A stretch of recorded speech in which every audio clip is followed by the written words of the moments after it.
Hello, मी पूजा उर्फ ट्रॅव्हलवरणी. आज आपण चाललेलो आहोत पश्चिम घाटात वसलेल्या महाबळेश्वर इथे. आपण प्रवास करत आहोत रोह्यामार्गे.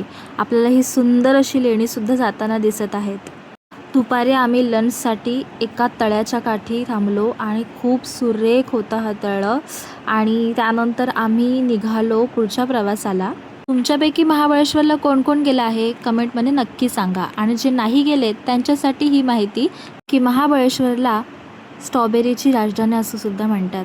तब्बल 10 वर्षांनी मी इथे जाणार आहे, त्यामुळे मी खूप एक्सायटेड आहेत. अजून भरपूर प्रवास बाकी आहे आणि आम्हाला इथे रस्त्याच्या कडेला मस्त मंकी दिसलेले आहेत. आमच्यासोबत लहान मुलंसुद्धा होती, त्यामुळे त्यांना खूप बरं वाटत होतं निसर्ग बघत जाताना. मोबाईल बघण्यापेक्षा निसर्ग बघत जाणं कधीही चांगलं.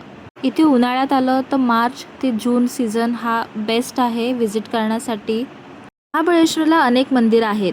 त्यातलं एक महत्त्वाचं मंदिर म्हणजे खुद्द महादेवाचं मंदिर. हे मंदिर रुद्राक्ष स्वरूपात असून इतर मंदिराप्रमाणे इथे महादेवाची पिंडी नसून एक असा स्वयंभू खडकांच्या रूपात महादेव विराजित आहेत.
खरं सांगायचं आहे तर 10 वर्षानंतर इथे आल्यानंतर भरपूर चेंजेस मला दिसले.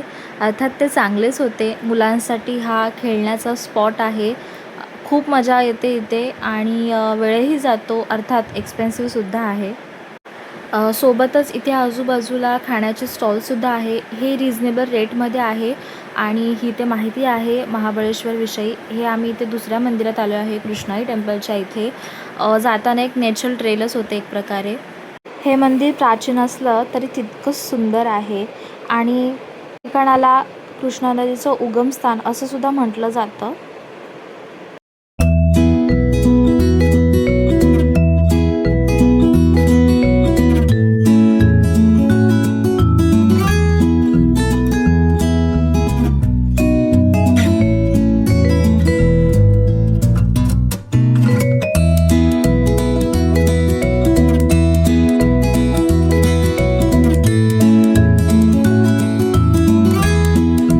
इथल्या गोमुखातून 24 तास पाणी वाहत असतं आणि इथले कुंडसुद्धा खूप छान आहे.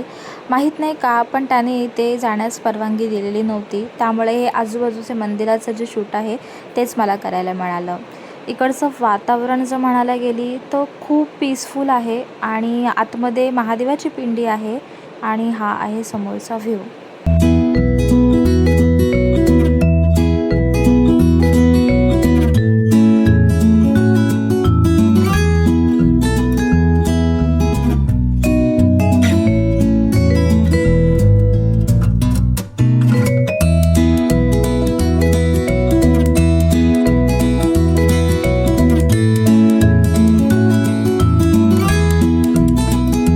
हा आहे वेण्णा लेक, जिथे आपण बोटिंगसुद्धा करू शकतो.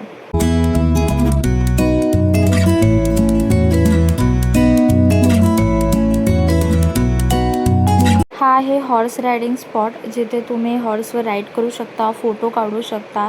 पण एवढं लक्षात ठेवा, फोटो काढायचे वेगळे पैसे घेतात इथे.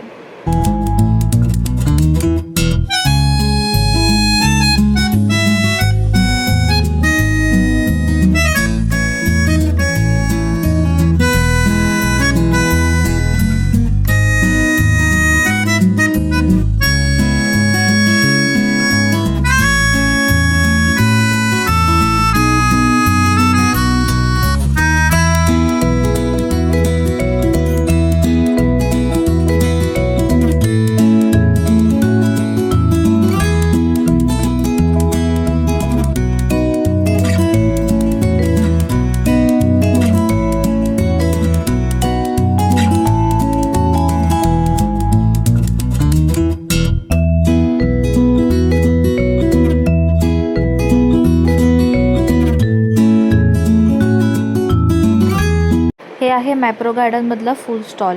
इथे आईस्क्रीम मिळतो, ताजा बेक केलेला पिझ्झा तुम्हाला मिळतो आणि मी इथे मला स्ट्रॉबेरी शेक घ्यायचा होता, त्यासाठी खास आलेली होती. जो मी 10 वर्षापूर्वी घेतलेला तेव्हा त्याची प्राईस खूप वेगळी होती आणि आता त्याची प्राईस बट मी ह्याला देईन 7/10 because not that worth. Strawberry ही आंबट होती. इथे खाकरासुद्धा मिळतो, तुम्ही वेगवेगळ्या फ्लेवरचा इथे घेऊ शकता.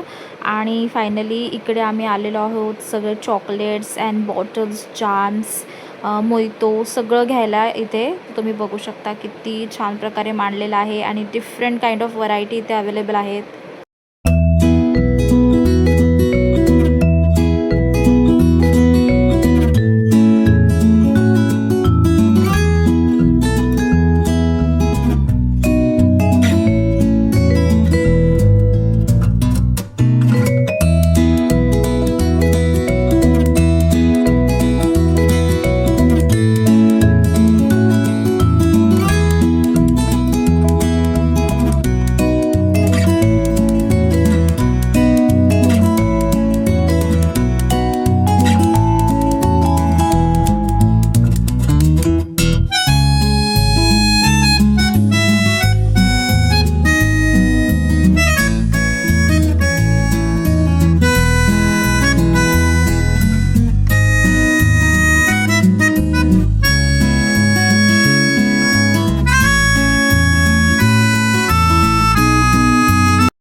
हा आहे महाबळेश्वरचा रात्री भरणारा बाजार आणि इथे खूप रश असते, बट खूप साऱ्या वस्तू इथे मिळतात. अर्थात मुंबई पुण्यासारख्या ठिकाणी सुद्धा वस्तू आहेत, पण बघा लहान मुलांसाठी किती गोड वस्तू आहेत आणि हँडक्राफ्टेड वस्तूसुद्धा इथे अवेलेबल आहेत. मी इथे रुमाल घेतलं आणि ह्या दुकानाला नक्की व्हिजिट करा. इथे खूप चांगला चॅट मिळतो आणि ते स्वतः बनवून देतात.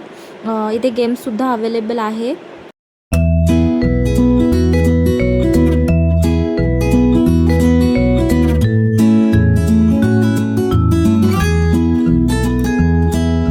भारतातले एकूण 80% उत्पन्न स्ट्रॉबेरीचं हे महाबळेश्वर, पाचगणी आणि आजूबाजूच्या भागातून येतं. त्यापासूनच क्रीम, जॅम, जेली सगळं बनवलं जातं.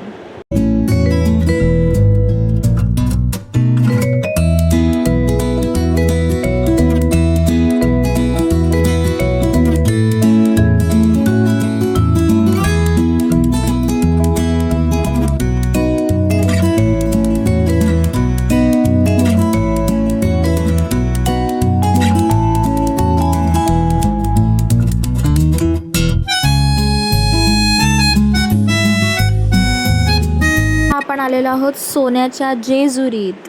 महाराष्ट्राचं कुलदैवत असणाऱ्या या खंडोबाच्या मंदिराला 200 पायऱ्या आहेत. आपल्या सर्वांना माहितीच आहे की इथे हळद उधळली जाते, भंडारा असा उधळला जातो आणि नवीन दाम्पत्य तर इथे नक्कीच व्हिजिट करतात. नवीन नवरीला इथे उचलून घेण्याची पद्धतच आहे.